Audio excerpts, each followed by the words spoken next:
Sir ఈ total ఈ సినారియోలో ఒక రోజు అంటే మొదటి రోజు యుద్ధానికి 7,000 కోట్లు అవునండి. ఖర్చయినాయని చెప్పి న్యూస్ వచ్చింది. అవును. ఇది ఎంతవరకు వాస్తవం? అసలు Yes. ఇట్లా యుద్ధం కొనసాగితే అసలు అమెరికా ఎంత నష్టపోతది? ఇరాన్ ఎంత నష్టపోతది?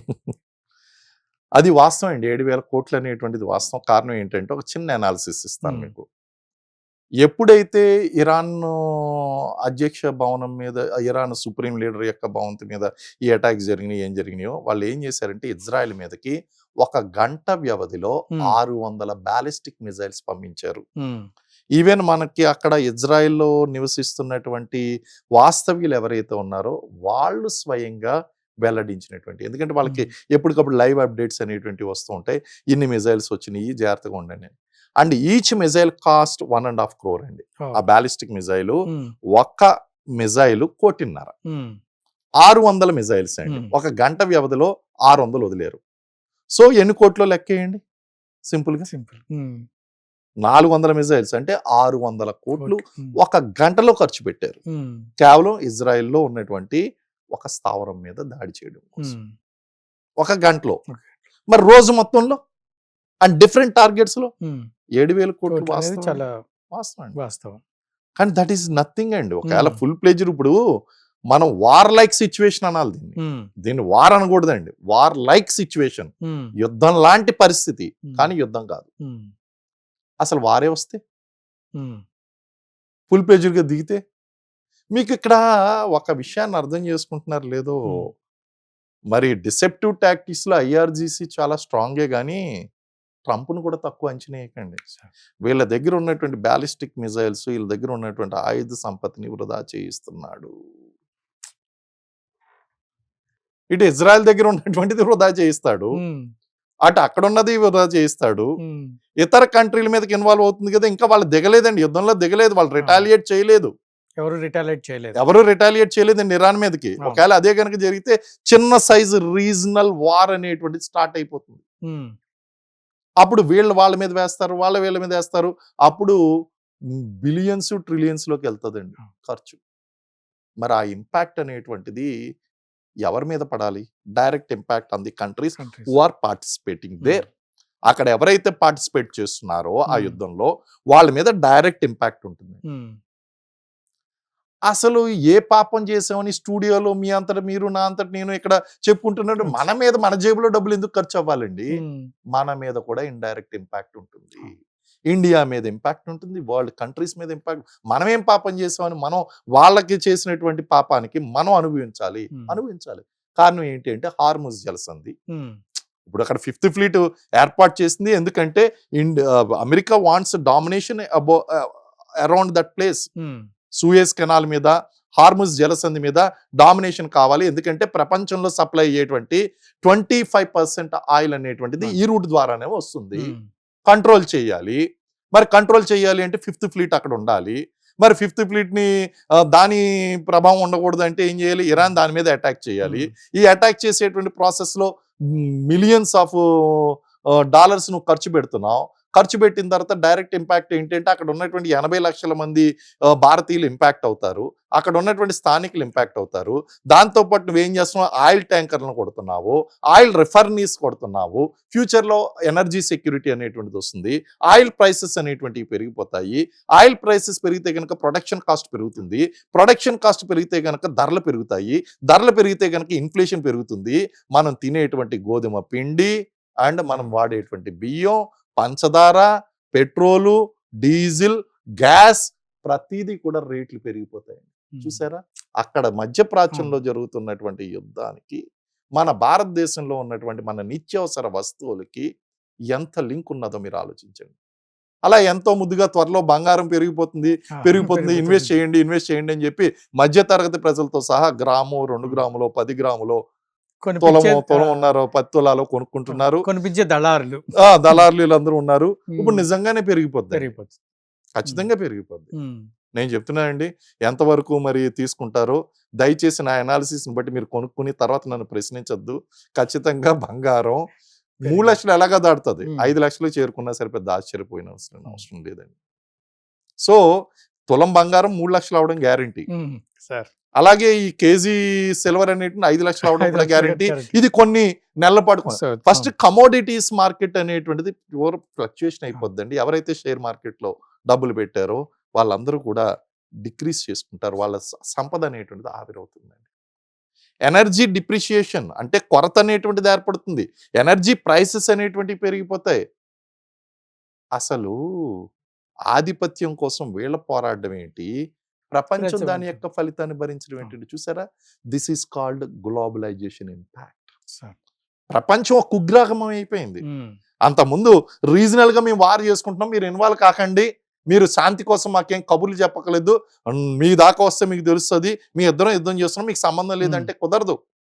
కారణం ఏంటి అంటే ఒకప్పుడు వేరు, ఇప్పుడు మన యొక్క ఇంపోర్ట్స్ కానీ ఎక్స్పోర్ట్స్ కానీ బ్యాలెన్స్ ఆఫ్ ట్రేడ్స్ కానీ ఇంటర్నేషనల్ ట్రేడ్ కానీ ఒక దేశంతో ఒక దేశం డైరెక్ట్లీ ఇంపాక్ట్ అవుతుందండి, ఇండైరెక్ట్ కూడా కాదు, డైరెక్ట్లీ ఇంపాక్ట్ అవుతుంది.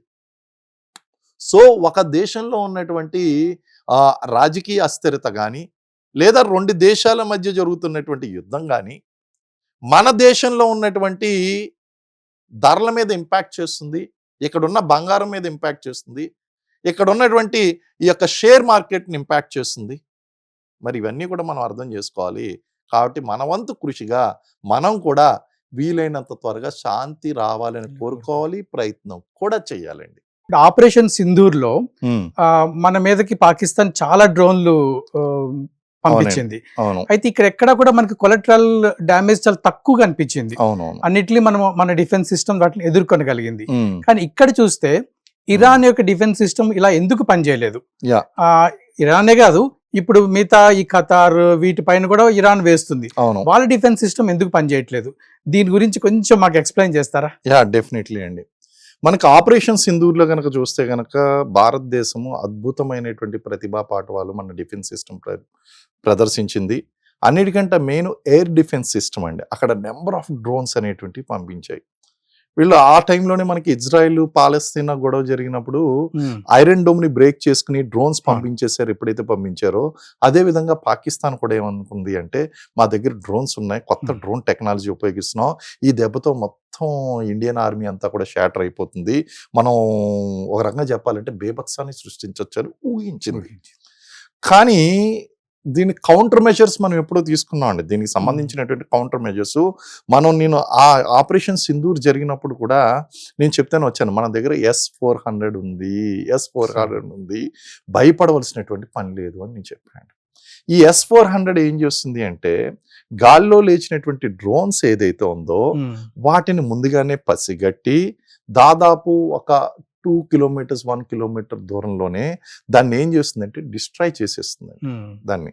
అంటే లక్ష్యాన్ని చేరుకోకుండానే దాన్ని డిస్ట్రాయ్ చేయడం అనేటువంటిది 99% స్ట్రైక్ రేట్ అనేటువంటిది ఉంటుంది. అక్కడ 1% అనేటువంటి చాలా తక్కువ అనమాట అండి అది. సో ఏదైనా ఒకటి అరా మిస్ అయ్యి వచ్చినాయి అంటే అది. సో S-400 మనం రష్యా నుంచి దిగుమతి చేసుకున్నాం. ఇప్పుడు కాదండి, ఇప్పుడు ఇయర్స్ బ్యాకే మనం ఇలాంటిదన్నీ కూడా ఈ మోడర్న్ వార్ఫేర్ లో జరిగేటువంటి అన్ని కూడా ఏంటి అంటే టెక్నికల్ వార్ఫేర్ అండి. మనం 1962 కానీ 1965 కానీ 1971 వార్ఫేర్ మనం చూసుకున్నట్లయితే ఇన్ఫెంట్రీ అంటాం మేము. ఇన్ఫెంట్రీ అంటే గన్ చేత్తో పట్టుకుంటారు, ఈ యొక్క ప్లెటూన్ వెపన్స్ బెటాలియన్ వెపన్స్ యూస్ చేస్తాము. 5 కిలోమీటర్స్ రేంజ్ లో ఉన్నటువంటి విత్ ఇన్ 5 కిలోమీటర్స్ రేంజ్ లో ఉన్నటువంటి battle, close battle, hand to hand battle అని చెప్పేసి పిలుస్తాం. డైరెక్ట్ గా ఎనిమి ఫేస్ చూసి మరి ఫైట్ చేస్తాం. అదంతా కన్వెన్షనల్ వార్ఫేర్ అండి. టెక్నాలజీ ఇంప్రూవ్ అయిపోయింది. టెక్నాలజీలో ఎన్ని మార్పులు వచ్చినాయి అంటే అప్పుడున్నటువంటి వార్ఫేర్ కి ఇప్పుడున్నటువంటి వార్ఫేర్ కి కంపేర్ చేసి మీరు జనాలందరికీ అర్థమయ్యేటువంటి లాంగ్వేజ్ లో చెప్పండి అంటే టెలిఫోన్ లాంగ్వేజ్ లో మాట్లాడతాను. గతంలో టెలిఫోన్ మాట్లాడాలంటే ఏం చేసేవారండి, వాళ్ళు ఇలా గిర్రని తిప్పుకుని ఇలా చెవి దగ్గర పెట్టుకుని మాట్లాడుకునేటువంటి వారు. అది స్టార్టింగ్ టెక్నాలజీ. ఆ తర్వాత నెమ్మదిగా ఈ ల్యాండ్ లైన్స్ ఏదైతే వచ్చి దాన్ని స్టైల్ గా ఆ డైలర్ అనేటువంటిది పోయింది, డైలర్ పోయి స్విచ్చెస్ నొక్కున్నారు. ఆ తర్వాత స్విచ్ ఫోన్స్ అనేటువంటివి వచ్చినాయి. 1G 2G 3G 4G 5G 5th generation of telecommunication, wireless communication లో మనం పనిచేస్తున్నాం అండి ఇప్పుడు. అదే విధంగా యుద్ధం కూడా చూస్తే అక్కడ కాల్బలం, పదాతి దళం, ఇన్ఫెంట్రీ దళాలు వెళ్ళి ఫైట్ చేయడం, ఆర్మడ్ ఇవన్నీ చేయడం, ఇది వెళ్ళిపోయిందండి ఇప్పుడు. అంతా కూడా సుప్రమసీ అంతా కూడా దేంది అంటే drones, missiles, the air defence, artillery, air defence అనేటువంటి చాలా ముఖ్యమండి. కారణం ఏంటి అంటే ప్రపంచంలో టెక్నాలజీలు మారిపోయి మనం వెళ్ళక్కర్లేదు. Pre decided 8 figure grid references అనేటువంటివి ఉంటాయి. Point precision targeting missile striking అనేటువంటిది ఉంటుంది. మొత్తం యుద్ధం యొక్క నీతి అనేటువంటిది మారిపోయిందండి. ఇటువంటి టైంలో మనం ఏమంటామంటే ఎర్లీ వార్నింగ్ సిస్టమ్స్ అనేటువంటివి చాలా ఇంపార్టెంట్. ఎలక్ట్రానిక్ వార్ఫేర్లోని ఎర్లీ వార్నింగ్ సిస్టమ్స్ చాలా ఇంపార్టెంట్. ఎర్లీ వార్నింగ్ సిస్టమ్స్ ఏం చేస్తాయంటే రాబోయేటువంటి మిజైల్స్ని కానీ డ్రోన్స్ని కానీ ముందుగానే పసిగొట్టి వాటిని న్యూట్రలైజ్ చేస్తాయండి. న్యూట్రలైజ్ చేయడం అంటే పడగొట్టేస్తాయి వాటిని. ఇక్కడ దాకా లక్ష్యం దాకా చేరుకోనివ్వండి. అలాగే కొన్ని రకాలైనటువంటి టెక్నాలజీలు ఎలా ఉంటాయంటే రాడార్కి కూడా అందనటువంటి టెక్నాలజీలు ఉంటాయండి. ఇవన్నీ మెజర్స్ కౌంటర్ మెజర్స్ అనేటువంటి నడుస్తాయి. మనకి S-400 విషయంలో ఆపరేషన్ సింధూర్ టైంలో అద్భుతంగా మనం పనిచేయగలిగాం. S-400 చాలా అద్భుతంగా పనిచేసింది. పాకిస్తాన్ నుంచి వచ్చినటువంటి ప్రతి మిజైల్ని ప్రతి డ్రోన్ని కూడా అడ్డుకుని మనకి ఏమాత్రం కూడా డ్యామేజ్ చేయకుండా అట్ ది సేమ్ టైం మనం లక్ష్యాన్ని ఛేదించాలి అనుకున్నటువంటి చోట్ల ఇంక్లూడింగ్ కిరాణా హిల్స్ దగ్గర కూడా మనం ప్రెసిషన్ స్ట్రైకింగ్ అనేటువంటి చేసాం. సర్గోదా ఎయిర్పోర్ట్ అండి. సర్గోదా ఎయిర్పోర్ట్ అనేటువంటిది చాలా ఇంటీరియర్ ప్లేస్. వరంగా చెప్పాలంటే మన యొక్క విమానాలు వెళ్ళి మళ్ళీ వెనక్కి తిరిగి రావడం అంటే అసాధ్యం. పట్టేసుకుంటారండి లోపల. మరి అలాంటి ఇంటీరియర్ ప్లేసెస్ లో ఉన్నటువంటి వాటిని కూడా మనం బాలిస్టిక్ మిజైల్స్ అనేటువంటివి యూజ్ చేయడం, బ్రహ్మోస్ మిజైల్స్ ఇవన్నీ కూడా యూజ్ చేయడం, ఇవన్నీ కూడా వరంగా పాకిస్తాన్ వెన్నులో వణుకు పుట్టించినటువంటి విషయాలు. And hats off to air defence artillery అండి. మన ఎయిర్ డిఫెన్స్ ఆర్టిలరీ చాలా స్ట్రాంగ్ ఉంది. టెక్నాలజికల్ వార్ఫేర్ లో కూడా చాలా స్ట్రాంగ్ ఉంది. మరి ఇప్పుడు ఏం జరిగింది, ఇరాన్ అమెరికా విషయంలో ఏం జరిగింది అనేటువంటి విషయాన్ని కనుక మనం చూసినట్లయితే